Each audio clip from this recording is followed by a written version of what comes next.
Dhamtari deluxe TV ने ठाना है शहर की हकीकत से जनता को रूबरू कराना है। धमतरी को स्वच्छ रखते हुए सुंदर बनाने की नागरिक धर्म की जिम्मेदारी रहेगी हमारी सार्थक मुहिम। पारदर्शीपूर्ण, जनहितकारी, भ्रष्टाचार से मुक्त प्रशासनिक व्यवस्था जनमानस को उपलब्ध कराने अपनी भागीदारी सुनिश्चित कराने धमतरी डीलक्स टीवी समाचार रहेगा सदैव प्रतिबद्ध। भ्रष्टाचारियों की, राज माफियाओं की साज वास्तविकता की प्रमाणित काज सुधीर गुप्ता के साथ धमतरी डीलक्स टीवी बनेगी बेधड़क, बुलंद, बेखौफ आवाज।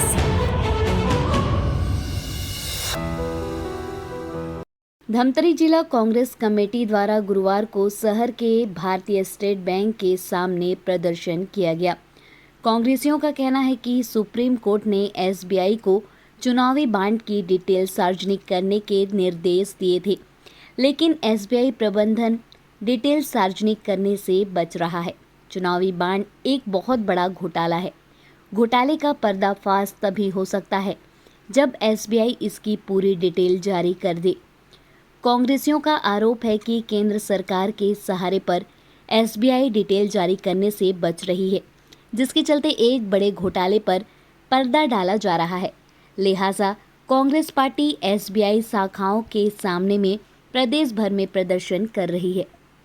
आज ब्लॉक कांग्रेस द्वारा जो है एसबीआई के विरोध में हम लोग यहाँ खड़े थे और उनका प्रदर्शन किए हैं कि पिछले 10 सालों में मोदी सरकार ने जो इलेक्टोरल बॉन्ड के तरह के जरिए जो हज़ारों करोड़ रुपए अपने खाते में लाए हैं लोग, उसका वसूली किए हैं और उस बात को उच्चतम न्यायालय ने असंवैधानिक करार दिया और उन्हें आदेशित किया था कि इस जानकारी को सार्वजनिक किया जाए। मगर एसबीआई जो है एक क्लिक में जो बातें जानकारी बाहर आनी चाहिए उसे जानबूझकर लेट कर रही है।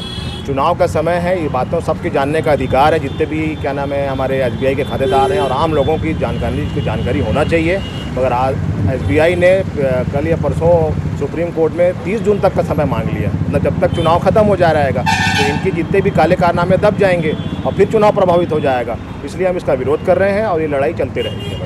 चुनाव कुछ दिन शेष ही बचा, आचार संहिता लग जाएगा। आप लोगों का विरोध करना जायज़ है, लेकिन अगर सरकार आप लोगों की जो मांग है पूरी नहीं करती, आगे क्या करें? नहीं, सरकार पूरी करे ना करे, मगर जनता को तो हम जागरूक करेंगे ना। जो इनकी नाकामियां हैं और इनकी जो काले कारनामे हम जनता को बताते रहेंगे।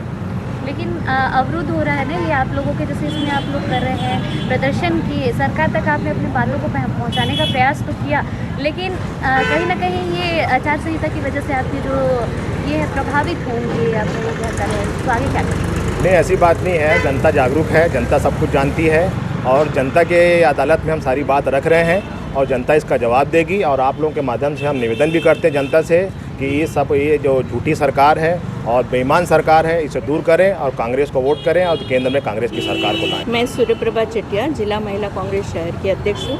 अभी आपने एक सवाल किया था कि आचार संहिता लगने वाला है, तो यहीं पर खेला हो गया है, क्योंकि 15 फरवरी को सुप्रीम कोर्ट ने ऑर्डर किया था कि आप जितने भी खाते हुए हैं, जो भी पैसा जमा हुआ है, उसकी जानकारी दीजिए।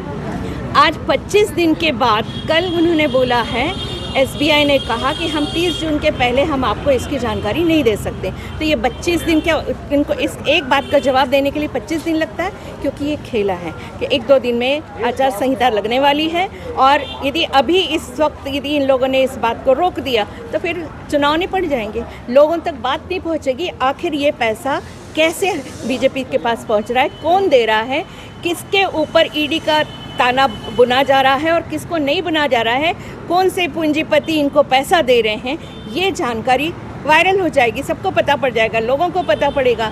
जिस तरीके से जो तानाशाही चल रही है, उस तानाशाही का मेन मुद्दा ही ये है कि देश का पैसा इस तरीके से बीजेपी इस्तेमाल कर रही है और यही जानकारी हम चाहते हैं। इनके 48 करोड़ इनके खातेदार हैं जिनका खाता रखते हैं, 23,000 ब्रांचेस हैं, 66,000 इनके एटीएम हैं।